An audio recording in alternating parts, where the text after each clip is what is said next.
اور ان میں کچھ ان پڑھ بھی ہیں جو کتاب کا علم ہی نہیں رکھتے، سوائے چند آرزوؤں کے، اور اس کے سوا کچھ نہیں کہ وہ گمان کرتے ہیں۔ یعنی بنی اسرائیل میں سے کچھ لوگ ایسے تھے جو امیوں سے کہتے ہیں جو علم نہیں رکھتے۔ دیکھیں اس میں یہ بات نہیں ہے کہ اگر کوئی انسان انگریزی جانتا ہے یا فزکس جانتا ہے یا کیمسٹری جانتا ہے تو وہ پی ایچ ڈی کیا ہوا بھی ہے، لیکن اس کے پاس اگر اللہ کی کتاب کا علم نہیں ہے تو وہ بے علم ہے اور جاہل ہے اس معاملے میں۔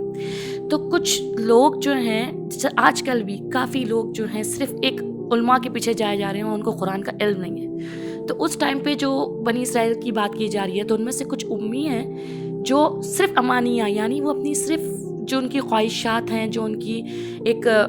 اپنی مطلب کی بات ہے، یعنی کہ وہ بولتے تھے کہ ان کو عذاب نہیں ہوگا، وہ اللہ کی پسندیدہ ہے، تو وہ اپنے ہی گمان میں، مطلب ان کو علم ہی نہیں ہے کہ اللہ تعالیٰ ان سے کیا چاہتے ہیں۔